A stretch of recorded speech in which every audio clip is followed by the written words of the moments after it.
I am here with daytime alum, daytime and primetime, and film. You've pretty much done it all, Brian Gaskill.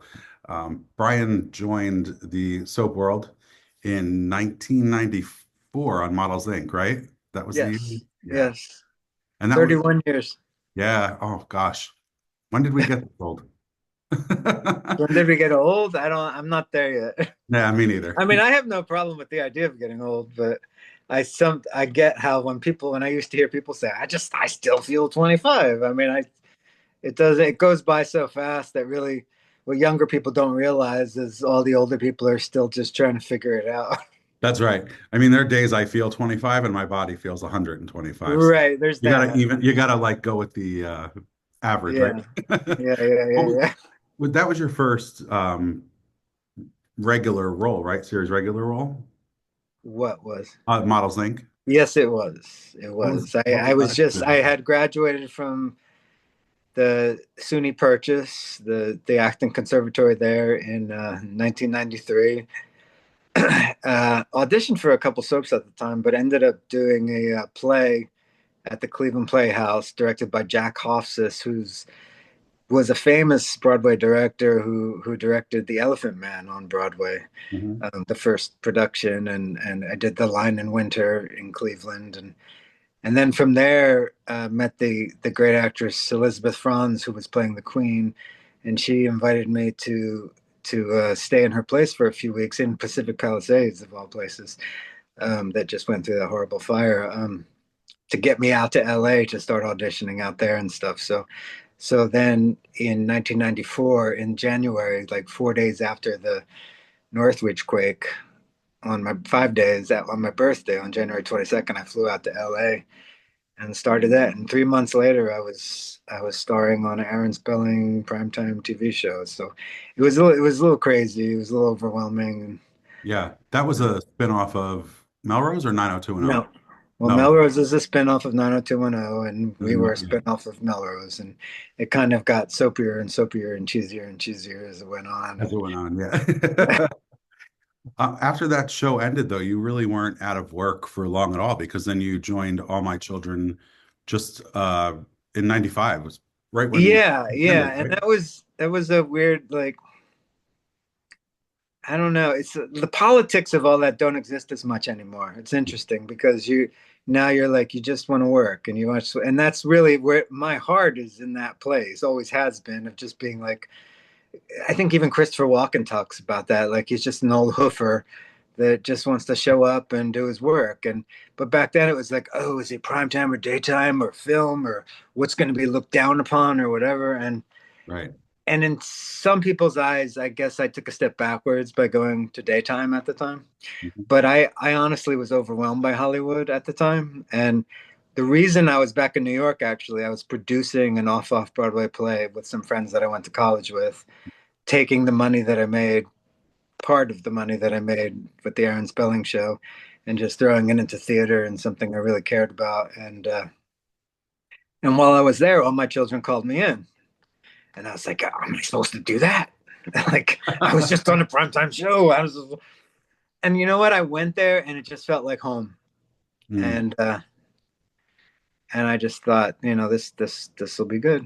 This will be good. And at the time, I actually auditioned for Scott Chandler, and that Okay. didn't end up working out. And they called me in later for Bobby Warner. And ever since then, I think I've always sort of walked that line of being people saw me a little darker and a little more like somebody who, like, he might think he's really nice, but he might be really terrible. I definitely, like, I'm more of I've been told by people that, if there's a character the casting that's like the perfect nice guy, they're like, I don't know if that's you, but you're more the anti-hero and kind of like a little on the edge. And so Scott Chandler didn't work out, but when the little creep Bobby Warner showed Bobby up in Warner did, yeah. town, they You called. were you were part of the younger set at the time with T.C. Warner, Ben Jorgensen, and there was one other actor. Darlene, her name was Darlene Dahl at the time, but her real name is Darlene Tejero, which is what she goes by now. Right. What was that like being thrust into the main storyline like that? I I really loved it. I mean, it was like, first of all, and sorry to anyone listening if this is something I repeat, but I can't not talk about All My Children without saying this is a show that existed from the month I was born, and my I grew up with my mother watching it, so it was really bizarre. It was like there was a movie from the '80s with John Candy called Delirious, where he gets hit on the head, and he wakes up inside the soap that he was writing, Okay. and and I used to love it, and that's what it kind of felt like. It felt like, what am I doing in Pine Valley? This is so strange.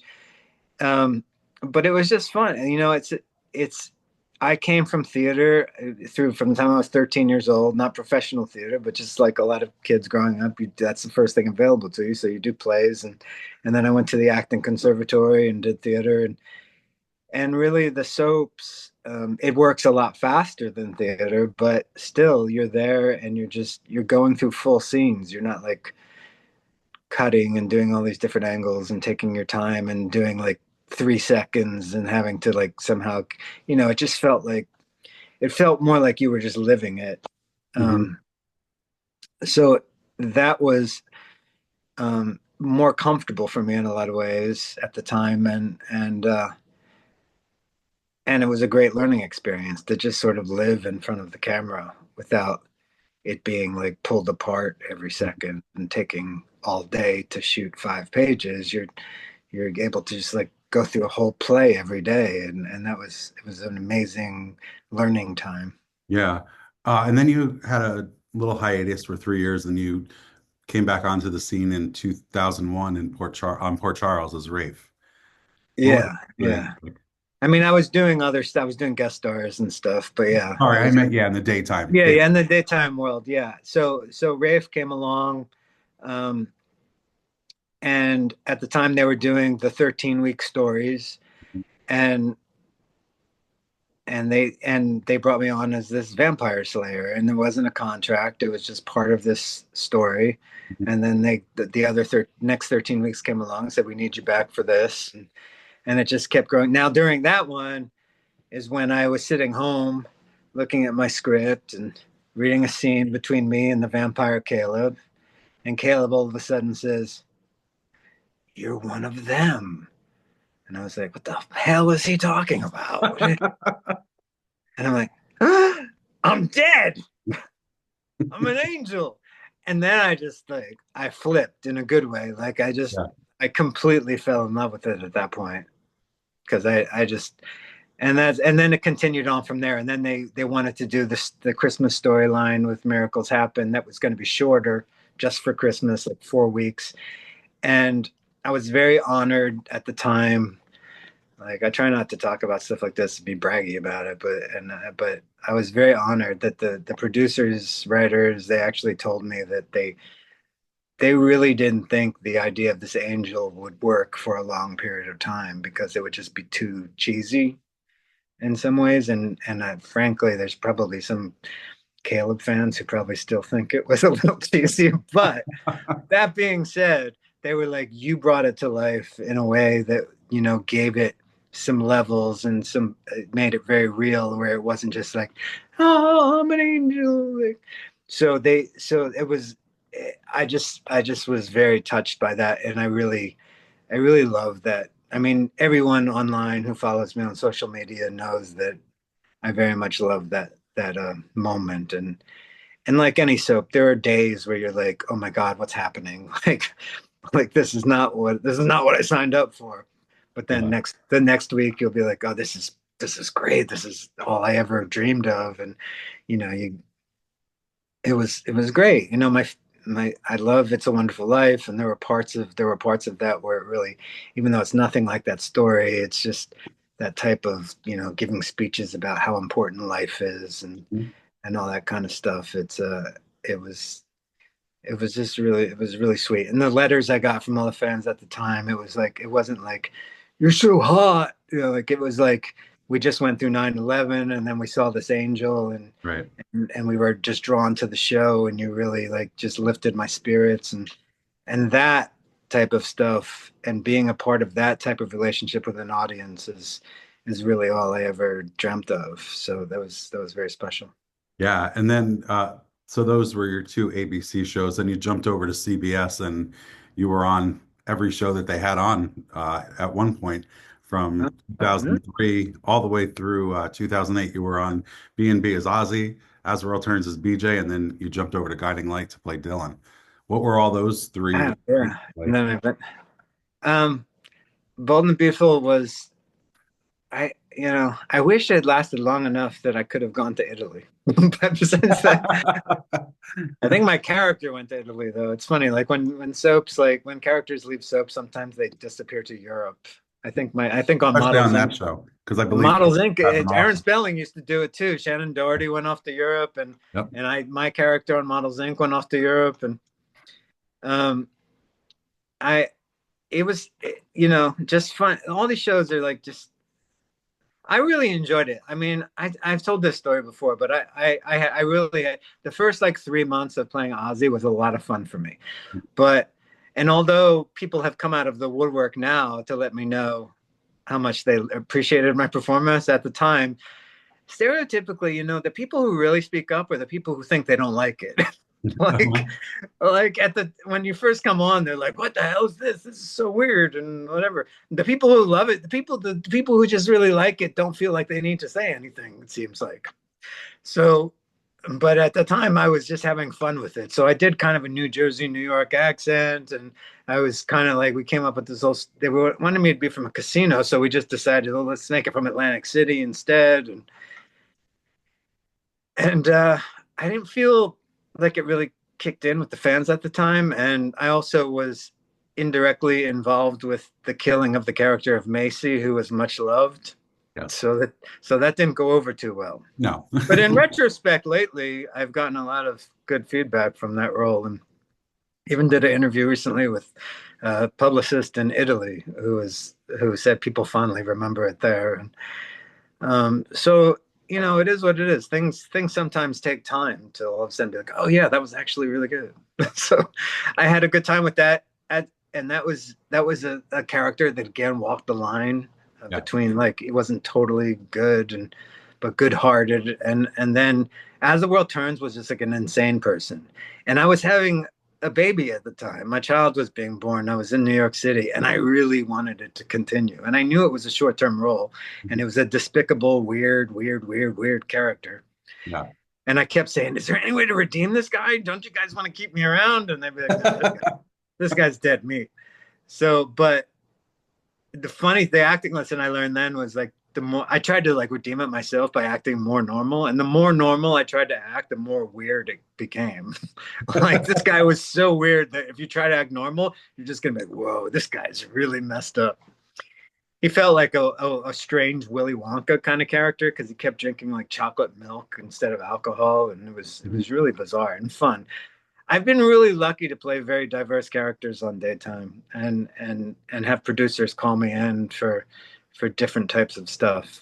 And then Yeah, all of those characters My have been different. Yeah, Guiding it's Light was my only recast I ever did, and I never really wanted to do a recast. I'll take the work, but that's not. I think it's very awkward. This guy now, today, who's getting a lot of heat because, like, and not in a good way from fans online because he's coming on doing a replacement on General Hospital, and I actually commented on one of the posts of a General Hospital fan site on Facebook, like, recasts are hard. Please give this guy a chance. Chris You know? McKenna, who's Yeah, yeah, yeah, yeah, yeah. Yeah, so it is what it is. It's part of the medium. We see people, the part of so and so today will be played by. yes, And I had that voiceover thing happen during Guiding Light, and he hadn't even been on the show in a long time, but they still did yeah, it. very long time.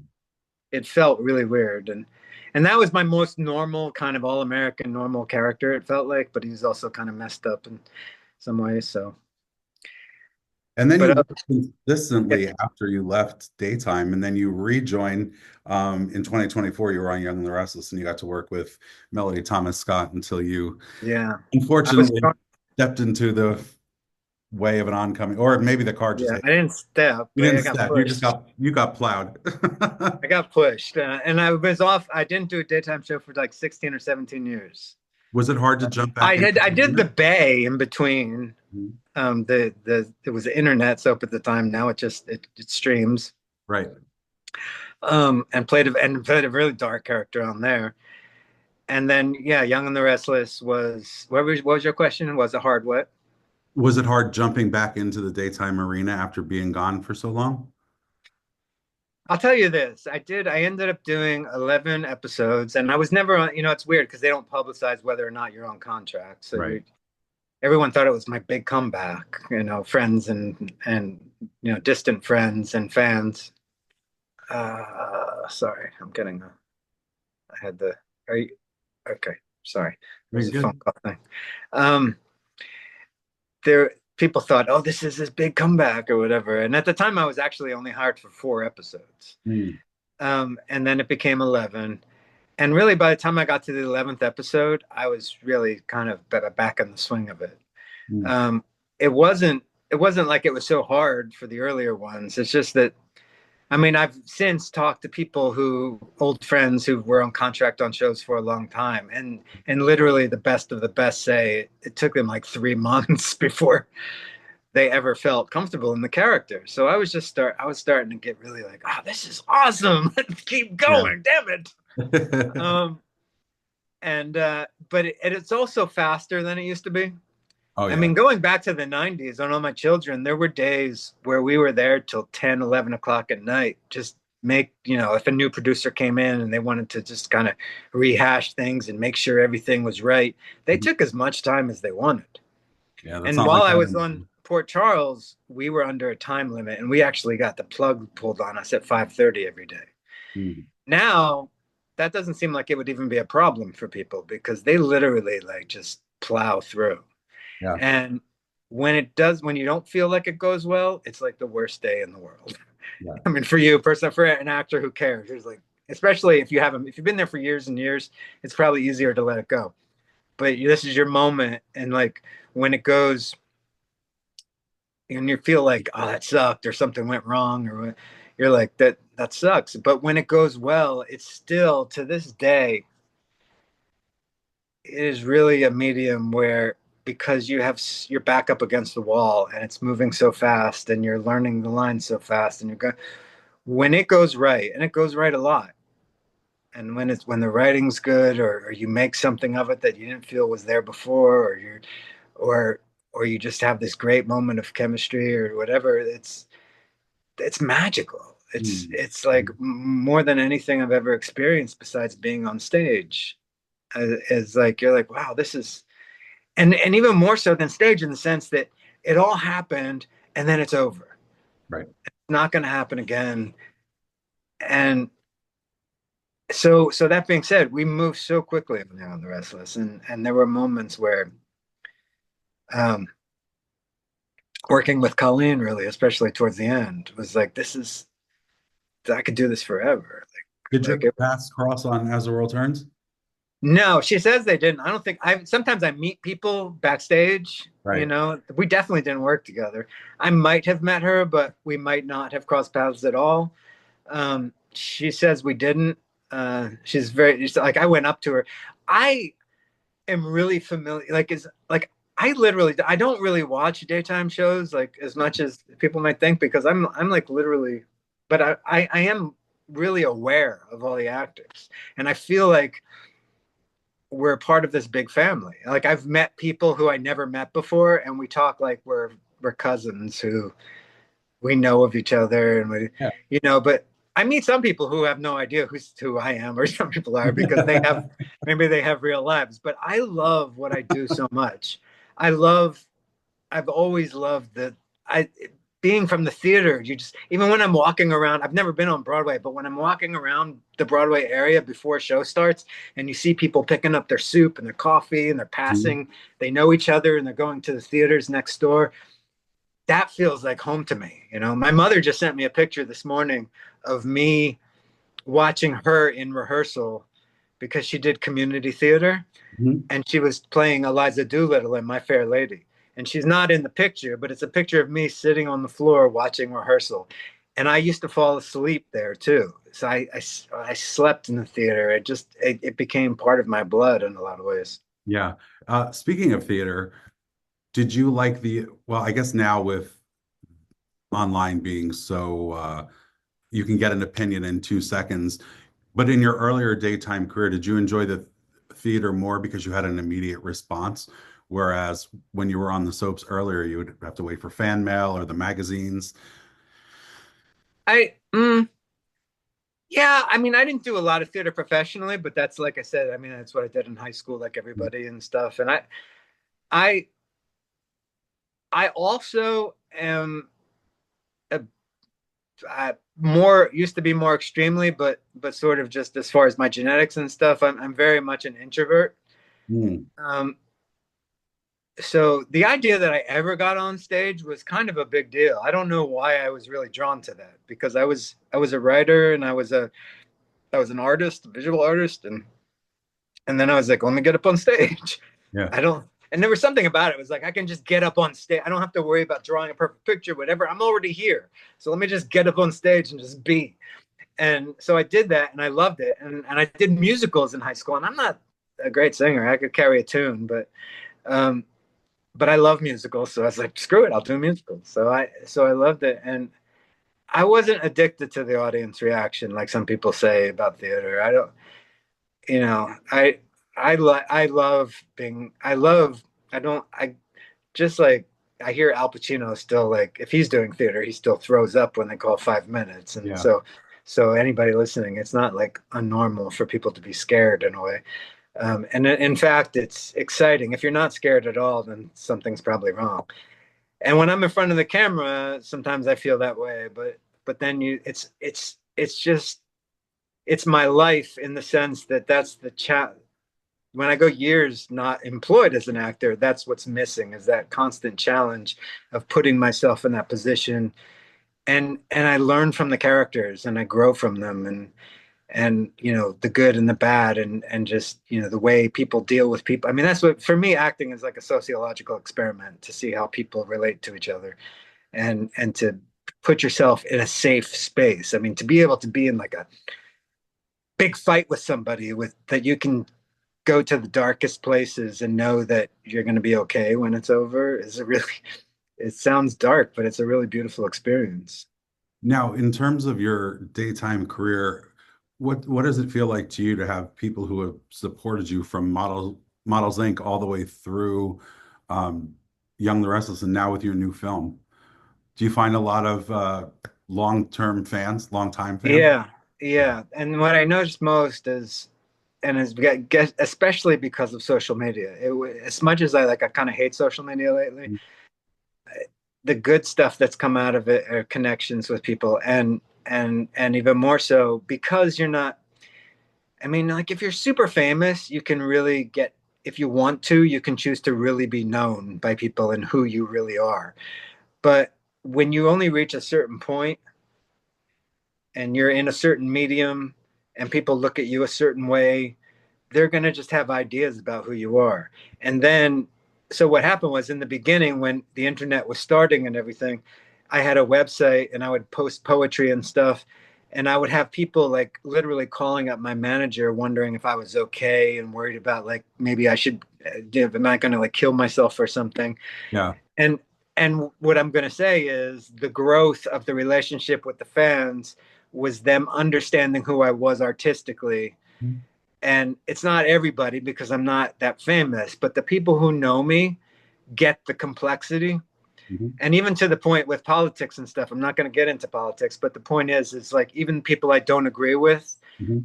they understand now that I'm I'm going to have an open conversation and I don't want to push anybody away and I don't want them to push me away. It's not like I need to be liked by everybody, but I just want I'm a peacemaker. I want peace and and they understand like I paint now and I write this poetry and instead of going, "Oh my God, are you okay? That's so dark." They're Yeah. like, "That's beautiful. I relate to that." And more draw those people in that can have that sort of symbiotic relationship between an artist and somebody watching. Yeah, that's actually a beautiful thing about social media that they can learn more about you personally in a non-intrusive way because you're choosing Right. what you put out. So speaking of what you're putting out, you have a new movie that is streaming right now on Apple Plus and hopefully will be available other places Yeah. soon. Well, it's not hopefully like I heard from the distributor this morning and it's going to be rolling. I don't know whether it's later today or as the week goes, but it's going to be on Amazon. It'll be on Google Play, Fandango at Home, DirecTV, Dish Network, that type of Huh? anything where you can, where any platform where you can basically rent or buy at this point. It's not streaming in like Hulu for free, quote unquote Right, free, even right. none of that kind of stuff, but for rent for like $4. Um, or you can buy it for like $10, and it's a very repeatable kind of sweet little dramedy romance movie that I think people will really love. Yeah, talk about your character of Paul. What attracted you to the role, and what's his through line? I play a character named Paul Bachelor, and I am a, a a widower, I guess is the masculine term. Uh-huh. So, but I don't know why there's a difference. But anyway, I kind of hate gender stuff. But so there's a widower. His wife died 12 years ago, and he's kind of been living very, going back to kind of my real personality, very introverted, very kind of just he has a business. He's a stained glass artisan, and but he basically goes to work, goes home, this upstairs, gets his takeout, eats quietly, and his daughter now is an adult and is helping him run the store, and she's kind of pushing him to kind of get out there. New woman comes to town, kind of sparks there, but he's very much against it. So he's kind of just pushing this whole situation away. He doesn't want to deal with it. But of course, love ensues and all that. There's no mystery. It's probably going to be a happy ending and it's a feel good movie. But it's about, the title is A Reluctant Heart, and that's really what it's about. It's about, what does it take to have that moment where it's a strong enough moment and a connection with somebody that you actually want to try again. And Yeah, for me, it was, I mean, coming out of COVID, coming out of years of, I've been employed here and there, and I've also done my own little productions of short films that I wrote, and but have struggled a lot financially and finding my way as an adult who never did a lot of waiting tables and stuff when I was younger. So